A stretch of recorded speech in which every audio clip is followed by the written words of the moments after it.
Hi, everybody. We're getting started right on the top of the hour. Thanks for being patient.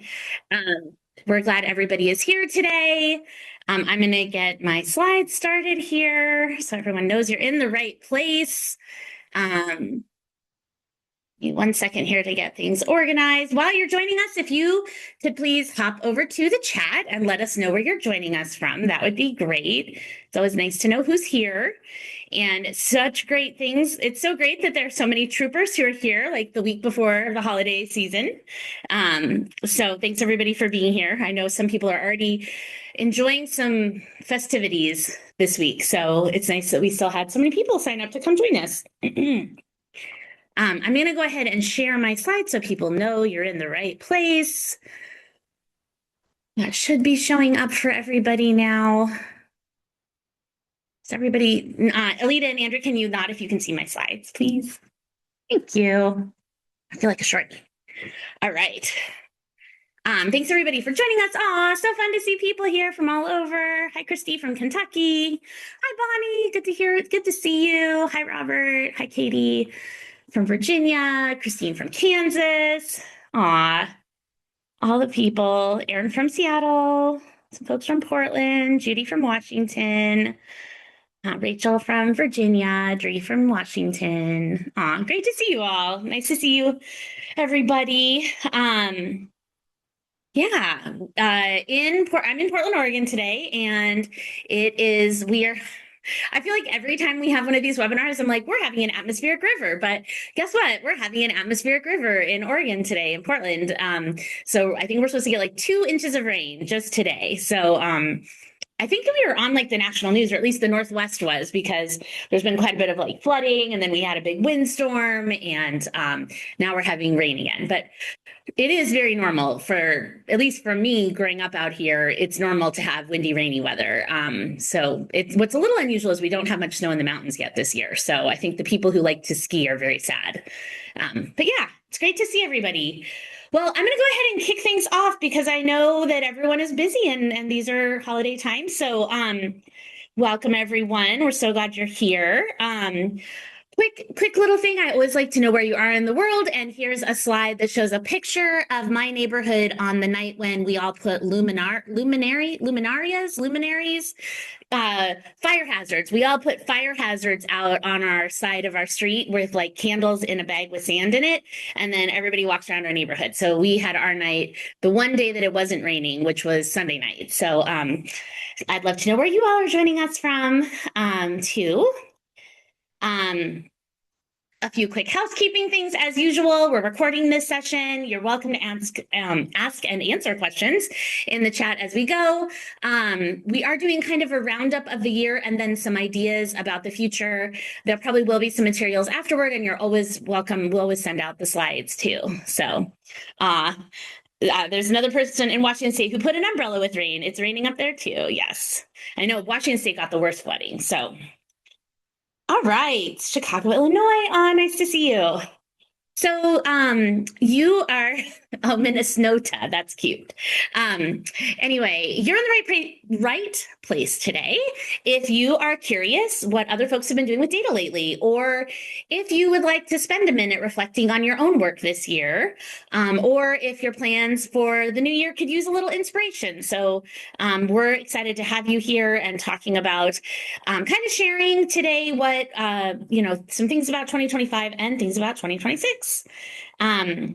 So our agenda today is sharing with you some information about what you might have missed in 2025 as far as things happening both with our team, but also free and free things we've offered this year, and also features that we've added to Janet this year. And so sharing some of that and then giving you more ways to get involved in 2026. We've got some examples we've collected from agencies we work with about different ways they're using Janet and using data in general this year. year. So I'm excited to share that. We're going to show a preview of this new framework we've been using. Particularly, I've been sharing it with people in some speaking engagements I've done this year, and it's called the Impact Alignment Framework.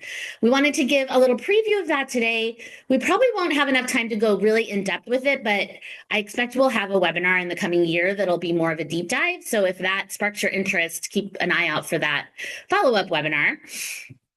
And then I'm just going to be sharing a little bit about like we traveled a lot. Spoiler alert, we traveled a lot this year. Particularly, I traveled a lot this year. So I think sometimes it's nice for me to share back, like, what are the common themes I heard as I was traveling around, and like, what are people doing and what's going on, and that kind of a thing. So I wanted to share that a little bit too. And then we would love to get your input about features of Janet or webinars and different things we can do in 2026 to support you. So stay tuned to the end, because we've got a survey like a poll question we're going to ask you some questions about, and we'd love to get your input on that. So first of all, I'm Ginger Bandine. I'm the founder and CEO of Mission Driven Data. I'm joined today by a couple people from my team, from the Mission Driven Data team. We've got Andrew Sather there in the middle frame for me, and Andrew is our Director of Product Development, and we've got Alita Timpson here, who is our CCBHC Data and Impact consultant. So Alita is our expert on CCBHCs, and Andrew is our person who's been developing a lot of the new enhancements we've added to Janet this year, and who is excited to hear what you guys all want for the future, because we love to build things that are based on what people actually want and need. Real quick about Mission Driven Data, in case you don't already know us. I founded our company in 2019. I'm a social worker. We're really focused on making data accessible and useful. We serve more than 60 agencies. I think we're almost able to say now more than 70 agencies across many, many states. And last year, we provided over 10,000 hours of professional services to folks across the country, which I happened to look this up right before we started, and that was like a 40% increase from the year before. So we are helping more and more folks with more and more data projects. And we expect that need to keep growing, and we are growing our team to support that. So, but really, our vision for Mission Driven Data is to be the catalyst for change in the community mental health system. And the way we hope to do that is to continue getting to know more and more people who are working in this area, and be able to find good best practices out there and then propagate them, and also find new ways of measuring the impact that your services have in your communities. So I'm going to talk some more about how we're moving that forward this year and hopefully into 2026.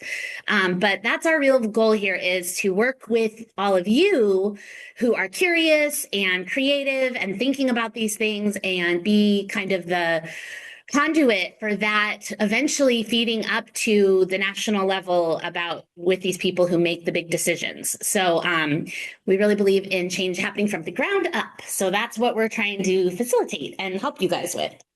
And then, because we care about this, we offer a lot of free tools. So I'll talk about it later, but we have more than 500 people in our free online community. That also grew this year by about 30%.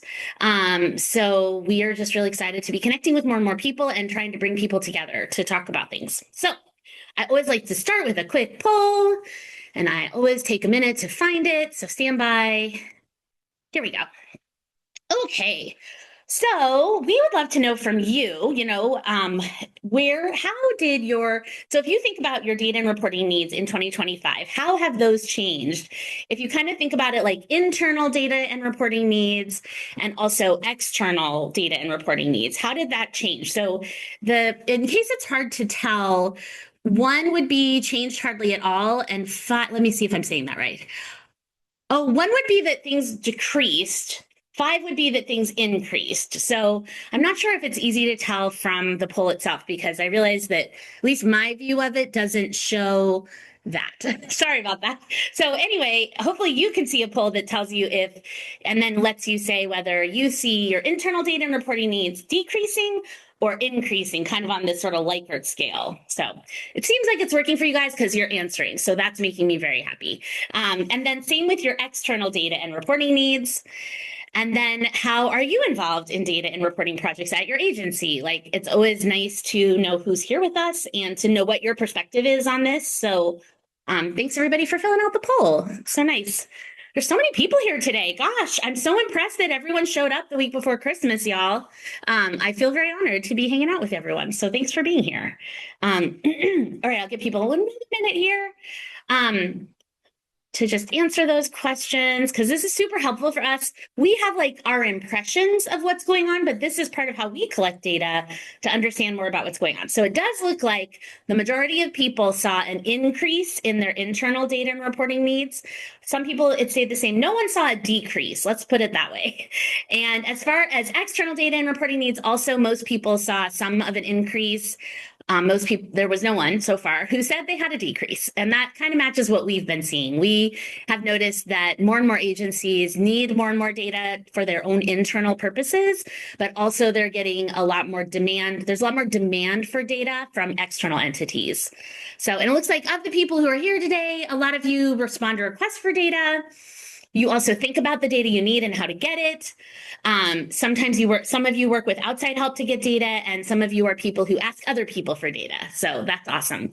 Thanks everybody for filling out the poll. Cool. Okay. And I still have a cold from Thanksgiving from the children I was around, but it's getting better. So. All right. We wanted to just, this is a funny little subheading. We wanted to share a recap of the events we attended this year and proof that we are real people. So we traveled around, various people as part of the Mission Driven Data team traveled this year to see y'all in person. You can see we were all over the place, back east a few different times, in the Midwest a few different times, and also some West Coast travel. We got to see a lot of y'all. Here's some cute pictures the team put together of some of our events we were at this year. We love seeing you guys in person. We like knowing that you guys are real people too, and we're a big believer in that. So thanks everybody for coming out to see us at these events. It was really cool to do that. And we one of our values as a company is really to care about the relationships we have with all of you. So part of that is coming out to see you in person, so we all know each other as real people. Also, we did a lot of live events this year. So in case you missed it, the recordings of all of these are in our online community. So if you see one here that you missed, please check that out. We did our first ever like book club where we looked at a book about measurement and evaluation on a shoestring, and we had the author of that book come and talk to us about her book. And then if you're one of the lucky people who made it to those sessions, you got a copy of her book, which was pretty fun. So that was a fun event that we hosted. So we did like an initial overview of her book, and then we did like a follow-up afterwards where she could answer questions. And those are really, Dr. Elena Schlachtka, I can never say her name properly, but she's really smart about thinking about how to measure things in a creative way. So if you haven't checked that out, I recommend it. We also had people come and give guest speaker talks about how they're using data. And then we hosted some webinars about new features in Janet, Janet for CCBHCs. And then we did some really just kind of like trying to spread good information. So we did some trainings on SQL and Power BI to sort of build out more of the curriculum that's available in our free community for people who are trying to branch out into doing more data stuff. So yeah, that is. Oh, and then we had a great talk from Ariel Singer, who talked about person-centered care and how, if you missed that one, that guest speaker talked about, it's a great one to listen to while you bake cookies this winter, because she talked about how with all of the screenings everyone's doing and required to do now, especially if you're a CCBHC or you're doing value-based care, it was really practical steps you could take to make that process more person-centered. So it was a really great way to just stop and think about like, small things you could do, as simple as like telling the person why you were asking them to fill out a form, so really simple things that I felt like were really easy to implement that could make that whole process better for people. So I think I touched on everything. And like I said, I know sometimes we do trainings and things like over the summer when people are busy, and we want to make sure you have a chance to go back and look at those. And my team is awesome, and they are putting links in the chat to all these things. But you can always find things in our free online community, and that's lots of resources out there. Speaking of that, here's a little chart of how our online community grew over the last year, which is amazing. It's so tiny. We started at 485 and we grew to 567. And that's not quite a 30% growth, but it's like a significant growth. When you see it go down, that's because when people leave their positions and stuff, sometimes their email no longer works. So we'll go and clean that up. But yeah, we're up to over 560 people in our community, which is awesome. And if you know of someone who you're not sure if they're in our free online community, just wanted to put a little plug in there that it's always a fun thing if you invite them. It's free. We love to have more people. All right, so here's some fun things we've seen people doing this year with their data and with tools that they're using kind of technology-wise. So first of all, some things around, like, I would say this year, especially with the changes that are happening at the federal level, there's a lot of feelings out there that people want to have a better sense of where they're at financially and operationally. Like, there's a lot of basic needs. People want better clarity into that. And so we've worked hard with agencies to try to provide them with that. I think some of that we're doing is helping agencies meet like compliance requirements or reporting requirements related to grants they have, helping with state metrics. In some states, part of what's happening is, like, I can think of a few, like Virginia. I think Pennsylvania made some changes. Virginia made huge changes. But state reporting is becoming, in Kansas, they're doing a project that kind of is like state reporting, but it's different. But I think at this like state level, there's more effort being made to try to establish data that's useful. And sometimes that is good, and sometimes it's implemented in a way that doesn't necessarily seem to be getting them to the point where they would have more useful data, but it does mean agencies are scrambling to try to meet those requirements. So we've been working hard to, a lot of agencies now are working with us to replicate the metric. So a lot of agencies send data to the state, and then the state calculates some kind of metric for them.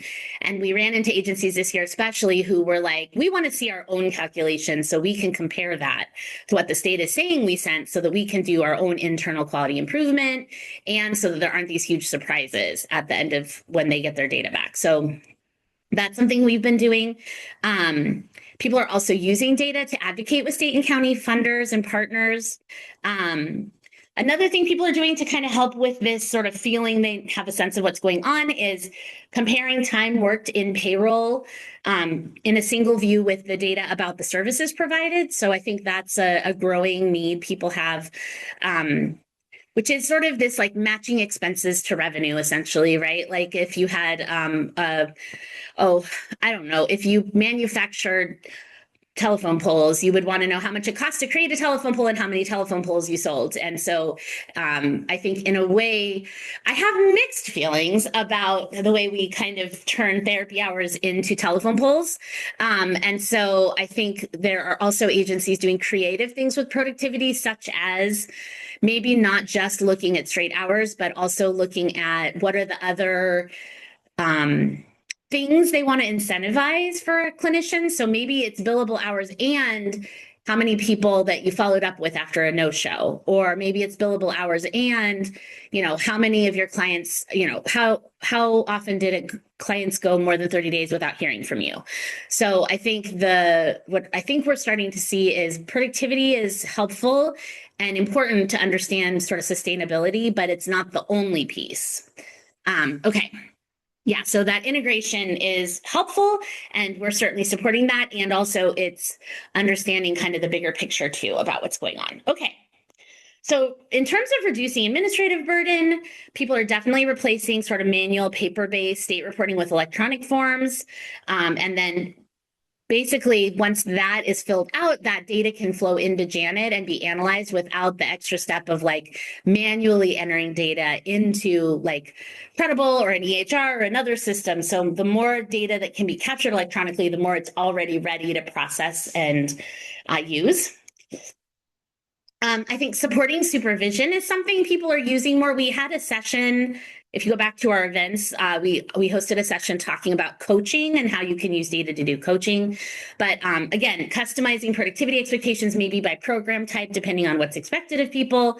And then also using caseload reports that show outcomes over time. That's a cool one.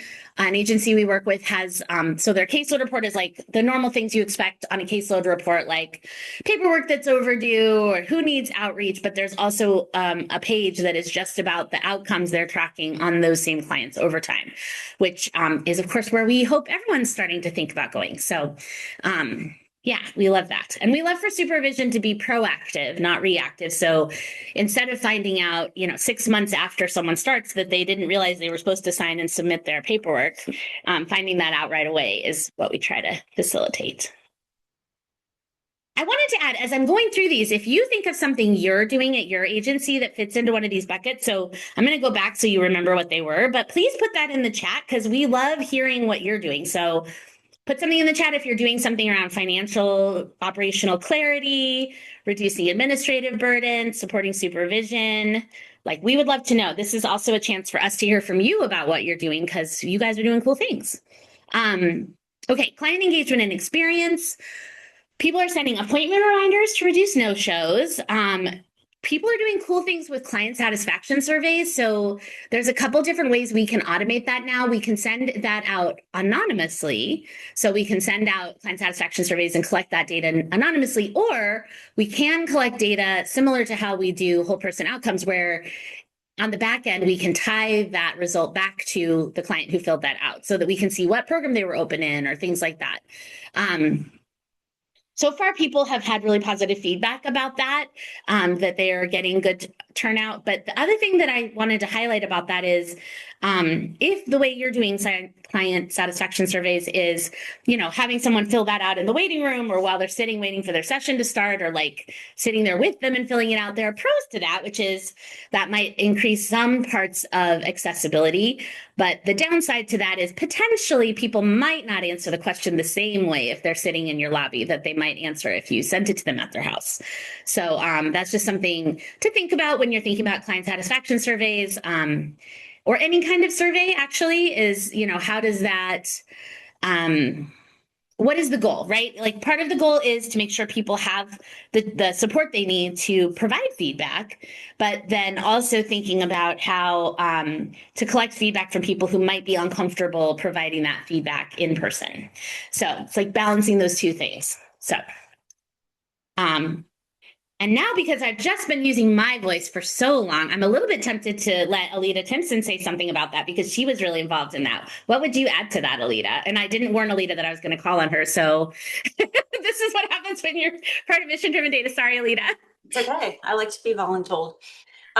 So for the SurveyMonkey and the satisfaction surveys, I like what you were saying, Ginger, about how if they're filling it out in the office, I think that there could be an implicit bias there, and they might be more inclined to not give you that honest feedback. I do know in my experience with the CCBHC, they were having paper forms for their satisfaction survey and or trying to manually send all of the emails for over 1,000 people. And that was a lot of administrative burden. And now they were able to do it without touching the computer. We were able to take care of it. And they had responses within that same day, which was fantastic. They really didn't have to wait. So overall, I think it's going really well using SurveyMonkey for satisfaction surveys. Cool. And in case you aren't aware, if anyone here uses Janet, we offer hosting that in SurveyMonkey as part of Janet. So you don't have to buy your own account. We host that in our account. The other thing I was thinking about with that, I don't know that this came up with you, Alita, but it made me think about, like, the nice thing about getting feedback right away is you also know if there are questions on your survey that are hard to answer or that people are confused by, or if it's too long of a survey and people aren't answering it, as opposed to, like, I think many of us have probably been around long enough from back in the day when we would hand mail out paper client satisfaction surveys where once you send them all out, if you realize later there's a typo in there, you're kind of out of luck. They've all gone out and now, you can't fix that. Also, of course, the accessibility of a paper survey is someone has to figure out how to get it back to you. So I really love that we're making that easier so we can collect better data. And the other cool thing people are doing is like tying the fact that someone gets a survey to some event that happened. So if it's like, an example would be like, every time someone comes in for an assessment, we want them, 30 days later to get a survey. Or, if another cool thing, I don't know if anyone's taken us up on this, but there's nothing stopping you from sending a survey 30 days after someone discharges either, which would be a really cool piece of information. So I think, and because we can automate all of that, it doesn't rely on like the counselor remembering to send a survey 30 days later, right? Like we can just have that automated. So yeah, cool. Thanks, Alita. I appreciate it. Yeah. And then I might end up asking Alita to weigh on this too, just because it happens to be 2 slides related to what Alita does, but we've definitely been working with a lot of CCBHCs to help with custom reports, completing quarterly reporting. One of the things I put here was working with teams from start to finish. So some agencies have come to us more recently who are like just at the beginning of becoming a CCBHC. And the cool thing about that is we can prevent the problem of what seems to happen when people are struggling a little bit with that is they've tried like 10 different ways of collecting the form and now there's data in 10 different places and it's hard to pull together, or they didn't realize they needed this one question on a form. And so what I think is cool is when we can get involved earlier on, we can avoid a lot of that stress for people, because we have been doing this long enough that we can just say like, yeah, that form will work, or hold on, that form's missing this one thing, or hey, we know how to build this form for you. So we can really like get proactive about that. I don't know I'm kind of curious what you would add, Alita. I know I keep calling on you. Thank you, you're good. I enjoy it. So I think with the CCBHC metrics, they're complicated enough, and to have to read that huge 400-page manual is a lot of work. And to take those metrics and apply them into your electronic health record in such a way that your form is appropriately collecting the data is a challenge. And so when I work alongside an agency, I help them look at the metric as sort of a best practice and say, here's how we could set up your form to collect all of this, but also still meet the needs of your clients. And then we can really look to see what the impact is. But I think exactly what you said, if we get in there from the beginning, we can kind of talk through your workflows as they exist now, compare it to the metric and say, okay, well, let's go ahead and bring all these fields in. We can take care of setting this up in the EHR if you need us to, and then we can easily get it out in a nice, clean fashion. Yeah. It makes me think about, we also work with agencies who have already tried to do this, and we come in after the forms are set up, and we can certainly work with that. I have run into some agencies lately who were trying to get the Credible CQM module to work. And in order to do that, you do have to do some kind of strict workflow things that they had implemented that they did not like having to do. And so we were able to remove a lot of those extra steps with them, because once they realized that we could pull the data lots of different ways, they didn't need to do this extra data entry to get the CQM module to work. So our reports are much more flexible. So if you have the information in a form somewhere, you don't have to re-enter it into another form that's the official form you needed to have it in, which is, kind of the benefit of us being independent from any EHR, that we can just kind of work with where you're at and not be stuck. So cool. Thanks, Alita. This brings me to one that I might call on Andrew for, and he's going to love it that I'm going to call on him because he loves being called on as well. But I invited my 2 introverts to come to this and like, hey, just turn your camera on. It'll be fine. You guys are very good sports. But this is this cool thing that we implemented this year that I wanted to make sure we highlight, because ever since I started our company and started creating Janet, it's always been my goal to as much as possible be able to offer people a data tool that meets them where they're at. And so, at first, Janet was this tool you had to install on your own computer, and it was, kind of hard. And if you didn't have IT support, it was like complicated. So if you were like a smart, data curious clinician, it was just really hard to get that in your hands. So the first step toward making that better was to offer Janet in our cloud. So Andrew was responsible back then, and other people on the team, for helping us get cloud systems set up so you don't need to install Janet on your own computer. You can just have Janet running in our cloud and we take care of getting it all hooked up. But there was always this like last piece, which was, oh, but I still wish that it worked as if you had Janet on your computer, and you could still as a developer locally be able to like write your own SQL and stuff. And it was always a little tricky to figure out how we could get that to work. But this year we solved that puzzle. Andrew solved that puzzle. So now we have a thing called Janet DIY, which is a way that without you having to install Janet on your computer or work on getting IT to let you install Janet on your computer or anything like that, there's a secure way that you from an agency can still write queries, develop reports, and do all that kind of stuff that we do off of our cloud Janet, which is kind of that missing piece. So now wherever you are and wherever you start from, there's a path for you to get what you need. If you just want to use Janet and have us build you reports, we can do that. If you want to use Janet and you just build your reports on our infrastructure, you can do that, or anything in between. So I think that was like a pretty exciting, innovative thing we did this year. We have, and I was going to ask you, Andrew, what things have you noticed people are doing with Janet DIY? I know people are doing like some people are getting pretty fancy with it. Do you want to share a little bit? Sure. Yeah. I mean, I want to definitely mention that we baited our beta test, right? So like that was part of rolling out DIY was to kind of like figure out what's the best way to release a new feature and a way to make sure that it really, really works really, really well the first time. So like the one thing people are doing with Janet DIY is that they're getting it to work right away now, because we've gotten at least a dozen, maybe 24 agencies across the country like up and running with it, which is really awesome.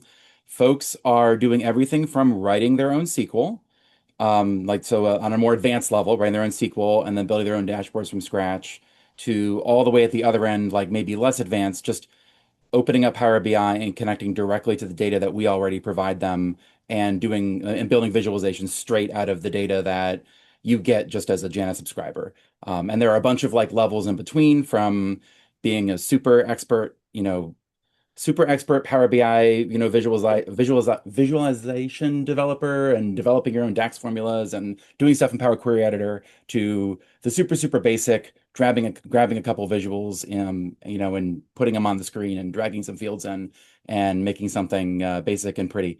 So it really is a pretty wide continuum, and we've been trying to solve this problem, as Ginger mentioned, for ages. So we have a ton of different use cases that we were really trying to address for the whole with the whole thing, and I think we've done a decent job of doing that. It's a pretty comprehensive solution. We've yet to run into someone who's doing something that we didn't anticipate so far. Yeah. Andrew, I'm sorry, I'm putting you on the spot, but do you have a ballpark idea how many people are using Janet DIY now? Ask me in 30 seconds. Let me look at the last. In 30 seconds, Andrew will have an update on that question. While he's looking that up, I was going to mention that the other reason I think this is really cool is, personally, I think the easiest way to learn how to do data stuff is to be working with actual data that matters to you and answering actual questions. So if you send someone to a Power BI training or even a SQL training and they're working with like sales data, it's just really hard to integrate that knowledge with what you're going to want to build in either SQL or Power BI. So now it's only, even if all you use Janet DIY for was as sort of a sandbox to, see if people who say, if you had someone on your team who was just kind of, I don't know, I kind of feel like I want to learn how to do this stuff, you can make that available to them as kind of a sandbox and let them play around and see how they do with learning that, which is so exciting because it creates more of these unicorns that we need in the world, which are people who teach, learn data and also understand behavioral health. So Andrew, how's that coming, that number? Yeah, I just pulled up the spreadsheet. I'm seeing 25 separate individuals who we have reached out to, who have actually been onboarded and are participating directly in that. That's made up of several different agencies, but it's 25 separate individuals doing it. Is that the answer? Is that the question you were asking? That's great. That's super helpful. Thank you. Mm-hmm. Awesome. Thank you. Cool. All right. I don't see anybody having added anything to the chat, but I know we're sharing a lot of information. So please keep it coming. Oh, there's 3 more people pending, Crystal says. So that's very exciting. Yeah. So just sharing more about all the different things people are doing that are cool. Yeah, that's very exciting. So now I'm going to shift gears a little bit and I want to share our impact alignment framework with everyone. And it is a lot of information. And I always become aware at about the halfway point in a webinar that we're already almost out of time. So I don't want to talk a mile a minute, and I want to give you kind of an overview of our framework, but I want everyone to relax because you'll get all the slides. And also, we're probably going to do a deep dive on this in the coming year. So I'm just going to give you a little like bird's eye view of it. I wanted to start with this model, which is something you've probably seen before. Either we've talked about it with you, or you've come to a webinar, or if you were at any of our events, some events this year, we kind of asked people to vote on where they spend most of their time thinking about data. Like, are they mostly spending time thinking about survival data? Are they mostly spending time working on data that sort of is good for like making you feel good? Are they looking at data that helps their community? Or are they looking at data that's like more cultural perpetuity? And if you went to social work school or any other kind of school, you might recognize that these categories are kind of similar to Maslow's hierarchy of needs. And I always have the caveat that Maslow got / maybe stole some of maybe most of his ideas from the Blackfoot Nation. He went and stayed with the Blackfoot Nation in Canada, and that's where he got a lot of his ideas. And they have, the elders from that community have published a lot of great information about how Maslow maybe missed some of the points of his whole hierarchy of needs, because you're probably used to self-actualization being at the tip top of the pyramid. And people have definitely said that he kind of missed the point that it's not just becoming the best version of yourself for yourself. It's actually becoming the best version of yourself for your community and helping your community become the best version of itself. And so, whenever we talk about that, it feels like a really good fit for community mental health agencies, because that is probably why you're doing what you're doing. You're not really in it for a gold star. You're in it for trying to help your community do well.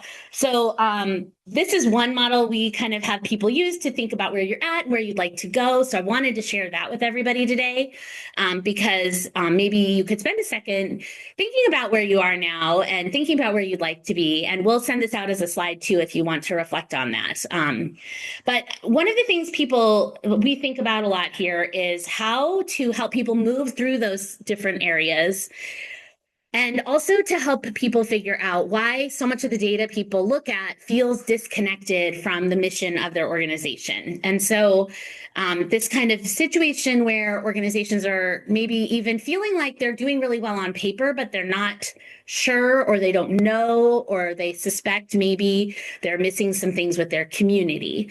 And so I think one of the things I always like to acknowledge, particularly in the year 2025, is that agencies are often in survival mode, and that when you're in survival mode, it's really hard to step back and look at the rest of the picture, because that's the point of survival mode. And we all know that as clinicians, that when you're in crisis / survival mode, you really can't optimize other areas of your life. You know, if you don't have food to eat, you don't have water, you don't have shelter, you're not really busy thinking about how to go back to school and get your diploma. So trying to think about organizations in that way, and also acknowledging that we all want to move in this direction, even if it's hard. So a model that we've come up with to think about this is what we're calling the impact alignment framework, with the idea that we're trying to move in the direction of data being not so internally focused, but more community focused, and move in the direction of being less reactive and more proactive. So we're trying to move in this continuum up toward the top right quadrants. And so I've gone through and defined these quadrants a little more.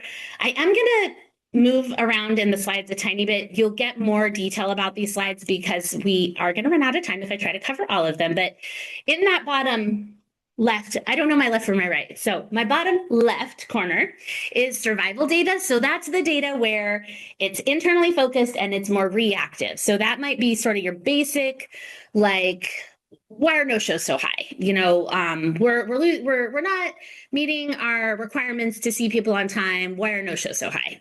It might be, you know, we're not going to make payroll, or we're about to get shut down in a scary audit. So survival data is like this reactive, it's more internally focused. I do have a couple more slides about this, but there's not enough time to read them all. So everyone relax. We're going to go over this in more detail later, at a later time, but just be aware there's more detail. But I want to talk about the next quadrant, which would be defensive data. So that's where it's more community focused, but it's still reactive. So it's when you get an email from a community provider who's like, we're seeing all these people showing up at our door because they're not getting in to see your clinicians. So then you're putting together a data project based on defending yourself from this situation that someone has brought to you. So that's defensive data. And again, there's more description. We'll go over it another time. In the top left quadrant would be what I would call management data. So that's when maybe you're still kind of internally focused, but you've moved to being more proactive. So maybe you're looking at no-shows and productivity, but you're actually looking at that from a quality improvement kind of lens. You're like looking to see what other factors affect that situation. You're providing supervision tools. You're giving you're giving staff tools to self-manage. You're giving them a due date report that shows what's coming due, not just what's overdue. So that would be kind of management data. Oop, I'm going to skip these. And then I think the top right quadrant is impact data, which is where it's community focused and proactive. So that's where you're really thinking about what impact you hope your services have on your community and on your mission, and then designing metrics based on those needs. So that's kind of this, where we're trying to get is this impact data idea. And then I want to introduce one more little thing that I think is out there in the like aspirational side, which is even beyond just being proactive and community focused. I think there's another level, which would be what I would call transformational data.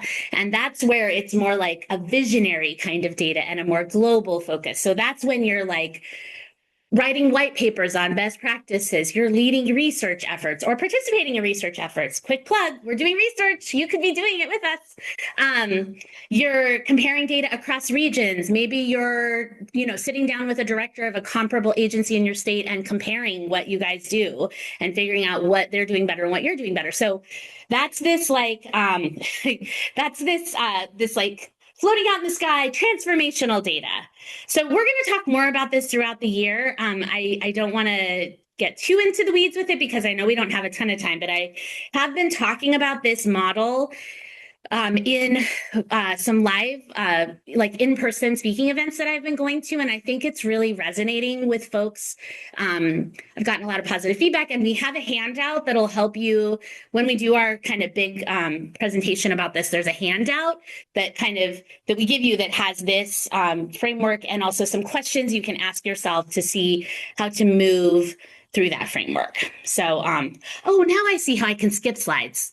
Sorry, guys, I had just figured it out. Thanks. I don't have to keep going by. Thank you. Okay, so I just wanted to do one quick case study of this to give you an example. So an example I thought of is follow-up after hospitalization, right? So a lot of agencies have a value-based payment metric they're trying to meet around like providing people with the service within 7 days or 5 days or 10 days of someone being in a hospital. And so I would say when you're in survival data mode with that, you're literally just like trying to figure out how you're going to see when someone's in the hospital and trying to figure out how bad you're doing at that. Where are you missing people? You're kind of in this survival mode. Maybe on the defensive data side, you've moved toward like getting data back at least from the hospital or from your payer that tells you how bad you're doing and then kind of worrying about it. Getting more into the proactive, like management side would be thinking about, okay, how can we know when people are in the hospital ahead of time? And how can we know when they're in the time when we could get a hold of them and see them? And then I would say moving to impact data would be going beyond just, did we do the thing we're supposed to do, but also looking to see, did we help people not end up back in the hospital, right? So, because the goal of seeing someone within 7 days is not just, well, it's partly to meet some metric. And then it's partly to hopefully prevent them from ending up back in the hospital. But ultimately, the reason we want to see them is to hopefully also like engage them in treatment and in recovery. So a combination of they didn't go back to the hospital, but also they didn't end up in jail. And also they didn't, has some catastrophic thing happen, they're like coming back in and seeing us and engaged in treatment. So I think moving into that transformational point here would be like telling the payer, like, hey, we'll track this, but we also want to show you that of the people that got out of the hospital, 90% of them stayed engaged in our care after they left, and like giving them that metric to think about. Does that make sense? So we will go over that more in a future one, but I really wanted to introduce that to everyone and give you a little sneak peek of where we're thinking about that. It's already in the chat, but I did want to do a quick plug for this. So coming up in the new year, things that we're doing, one of the biggest projects we're working on is a CCBHC research project with the University of Maryland. It's free to participate. It's open to everyone. And we did a whole webinar where we answered questions, and we have a handout about it. If you have more questions, I'm very happy to meet with you to go over it. But we're going to be looking at how crisis services look in CCBHCs and how they evolve when people become a CCBHC. But that means we're also interested in agencies who aren't a CCBHC and how they're doing crisis services. So it's very open to everyone. We have a lot of things in place to protect data security and privacy, and we can give you a whole handout on that. I'm not going to go too far into the weeds with that. I just wanted to mention, again, everyone is welcome. Doesn't matter what EHR you use, doesn't matter if you already work with us. We really wanted to open this up to everybody. And if you participate, we're just going to we will need to have a couple little meetings with you to get some details about how you collect data, but we're going to handle all of the technical overhead. And you will get a dashboard back that'll kind of reflect what data we're analyzing too. So pretty exciting.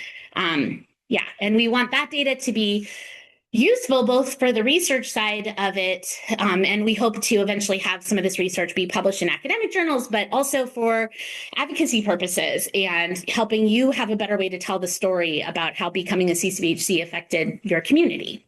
So just wanted to say a little bit about that. And then, oh, of course, I have to show this slide because if you're wondering if you're the right fit, you are. So please consider signing up.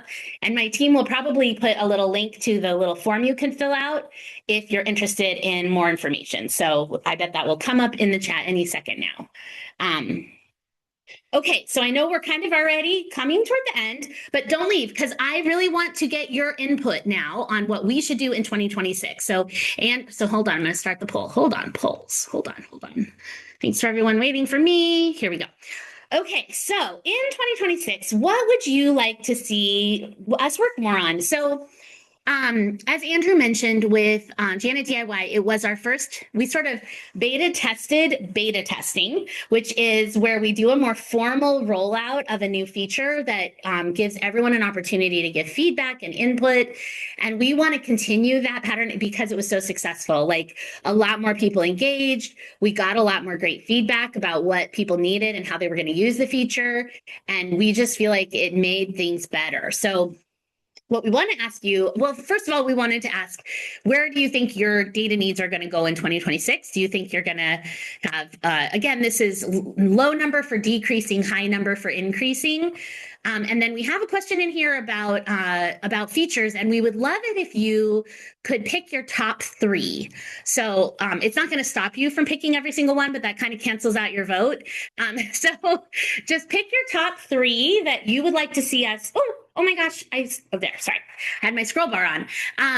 Yeah, pick the top 3, and I'm going to do a quick little overview of what these are in case that's helpful. So if you're not sure how you want to vote yet, stand by. I'm going to explain it a little. And I just wanted to mention there's also a question here about what topics you would like us to do more of a deep dive on. So please feel free to give us feedback on that too. But okay. So different things we could work on in 2026. One idea we have is doing appointment reminders 2.0. Right now we do appointment reminders where we can send a text message to clients based on them having an upcoming appointment. We do that automatically. It has a lot of cool features, but we've thought about adding in more features like the ability to send a phone call or an email or the ability to collect a response from the client about whether they're coming or not to the appointment. So that's an idea we have. Relias 2.0, a lot of agencies use Relias for training and for tracking the training they're required to do. We have some cool dashboards we've already built for that, but we've noticed we think there's a lot more people who would like that. We just need to engage you more in that process. So Relias 2.0 is an option. Whole person outcomes / surveys 2.0, which would be adding in more ways of looking at that data, adding more options. Point-Click Care Integration 2.0, which is Point-Click Care is a system a lot of agencies use to get data back from hospital HIEs. Some agencies use Janet already for some integration with that, but this would be like shoring that up and thinking more about how to make that more useful. Public data sets are this idea we have so we can get public data sets on things like census level data, some like information about like payer mixes in different states, all kinds of things. And we've thought about like, would people who are using Janet DIY, for example, love to see more of that and have that accessible within Janet? Integrating more payroll systems. Yes, I see someone already read this, but if there's a payroll system you'd like to see, let us know in the chat if that's one of your top priorities. Another thing is SharePoint lists. We don't know how many people use SharePoint lists, but we could make an integration with Janet for that. Janet for the Smart Care EHR. So we have a couple agencies already who have asked us about that. That's the one we've been working on getting some more deeper knowledge of, and we're curious if that's something other people have an interest in. Smartsheet integration 2.0. Smartsheet is a tool agencies use to collect data. If you're using that and that's important to you, let us know. SurveyMonkey integration 2.0. Again, more integrated things with SurveyMonkey. Okay, Janet DIY advanced data models. So if you're already using Janet DIY, you have access to some of our data models, but this would be us giving you even more access to more data models that you could use for your coding. This one's a big one. If it means nothing to you, then that's okay. But some people might be interested in a Power Automate Janet connector. We're curious if anyone out there is, because that's something we've thought of. But again, we want to know from you if that's something you're interested in. And then, something else, let us know in the chat. So I read that. I know everyone was probably reading and listening, and that's a lot. So I want to give people a chance to answer. So like I said, pick your top 3. If you really can't narrow it down to 3, you can pick 4, but don't pick all 14, or then it really does cancel out your vote. So, and I wanted to mention, we're planning to send this out as a survey to everyone on our mailing list. So if there's someone not with you today that you wish could vote on this, we're going to send it out as a survey in the next few weeks. We'll probably collect responses until, given that people are already out for the holidays, we'll probably get that. Odds are the poll will go, the more global survey might not go out till after the new year, and then we'll give people a couple weeks to respond. So thanks everybody for responding. Cool. Definitely a lot of interest in Power BI training, adapting to changing federal and data and reporting requirements, maybe one about AI impact. There's people interested in all of these.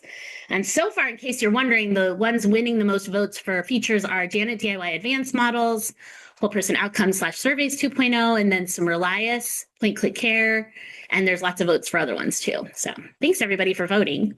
Okay, I'm going to end the poll. Okay. All right, so just a reminder, we're doing this research project. You're going to hear about it a lot because I wanted to say why you're going to hear a little bit about this, because we met Amanda Mari, Dr. Amanda Mari from University of Maryland. We met her at the National Council Conference in April in Philadelphia. Alita was actually the one who was in her session. And Dr. Mari was talking about how hard it is to do research on CCBHCs and how there's still kind of it's still kind of in the early stages of having good data on CCBHCs. And Alita is brilliant and was like, well, we could help partner with you to help you have better data about CCBHCs because we work with a ton of them and we are really good at data. And so we arranged for Dr. Mari and I to meet. We had this long conversation in this we sat and talked for 2 hours when we were both supposed to be somewhere else. She's really smart. She's been doing a bunch of research with the National Council, and she was thrilled that we were open to just partnering with her because we care about this. So I feel like, we really want to contribute to improving everything that's going on out there. And we want to bring what we have to offer to the table. So this is our way of bringing that to the table, and hopefully in a way that really doesn't impact you and your team very much at all. It's mostly our team doing the work, and you just get to have your perspective, your data, your experience reflected in the national data picture. So a lot of the research on CCBHCs so far is either based on survey data, which we all know is something, but still not very detailed, or claims data, which again doesn't capture the whole picture. So we want there to be better research out there for CCBHCs that is based on the fuller picture. And we're just kind of like committed enough to doing that we're just going to do it. So that's the story of that. And that's why we care so much. And we hope this will be the first of many research projects with various researchers, because it really is an opportunity to make the world a better place. And that's why we care about it. So you can scan this QR code also to fill out our interest form. Okay. Next on the list of things we're doing, if you're going to be at the National Council Conference in Denver, my team is so amazing that they've already started planning the party that we're going to host, because we apparently have a reputation for having really cool parties. And that's thanks to my team, not me. So we already have our party planned. It'll be Sunday night. So you can know in advance and book your flight early so you can get there in time. We are known to having very good parties. So we're having a party at this restaurant called Tamayo. They have a heated air. It's not going to be cold. It's going to have great food. I think it's like Mexican American food, and it's going to be really fun. So you should plan to join us. We'll probably start sending out the RSVP stuff like in the new year. So, you can already RSVP with this code. Oh my gosh, my team's amazing, guys. Okay. We already know that our first webinar in the new year is going to be a deep dive into Janet DIY. If you heard about that today and you'd like more information, you can sign up for that. That link is in the chat. I wanted to put in a few more plugs here. So you might have seen in those pictures, one of the types of events we've been doing lately is hosting live credible user groups in various states.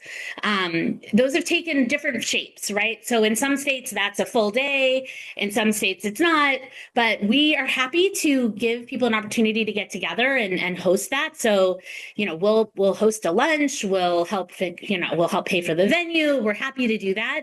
So if that's of interest in your community, if you have a user group that wants that support, please let us know. I know Qualifax has been doing more of those kinds of things lately. And I also know that sometimes there's value in the user group getting together without Qualifax. So that's the kind of thing we can host. Also, so I go to all these conferences. I guess I didn't really say this very much, but definitely the mood out there is rough. People are struggling. There's a lot of fear around the federal changes. People are I would say like trying to gather themselves together to make sure they have, control over the things they can control, because there is so much that's out of our control right now. I would say the mood in different states is different though. Some states, definitely, I feel a sense of everyone being pretty burned out. And in some states, it's less of that. It's more like a little bit of a feisty spirit. So I guess what I want to say is I've still seen some really great presentations out there at conferences. Like, I think if you're in a state where maybe everybody is feeling a little bit more burnt out, you might be worried that there isn't innovation happening or people are just sort of stuck, but they're not. There's a lot of cool things happening out there. And I wanted to mention, if you've seen a cool presentation like at a conference, we are always interested in hosting guest speakers. So KDP is our contact for that. If you know of someone that would be interested in presenting, or you heard a cool talk and you don't know if they'd be interested, you just see that you have their email address from their slides, just send it to us and we'll reach out to them and see if we can get them. It's always a little surprising to me, but people love to share their ideas. So it's often possible to get people to come and do a presentation. Even we get people from the National Council, like Becca Farley David came and gave a talk for us because she just wants to spread the information she has. So I just wanted to put a plug for that. Okay, so what you've got coming up in January in our community, just a reminder, twice a month we host free co-working. If you've never come to co-working, you should. It's very fun. It's a great place to meet other people. It's Zoom, so I mean not in person, but you can come to the Zoom meeting. One of us will be there. We'll answer any questions you have. And then we're having our Janet DIY presentation on January 20th. And look, 2 minutes to spare. So I'm glad all of you are here today. Happy holidays. Thanks for everything you did to show up for us in 2025. I feel like I'm giving a speech at Oscars now. I want to thank my team. I want to thank everybody who's contributing to making the world a better place in these times that are sometimes challenging. So it's been a big year for us and we owe it all to you guys. So I appreciate everyone very much, and I hope you have a great holiday season, and I look forward to seeing y'all in the new year. So thanks everybody so much. Thanks, Alita. Thanks, Andrew, for agreeing to be here and letting me call on you. It's good to see everybody. All right. Bye, everybody. Happy holidays.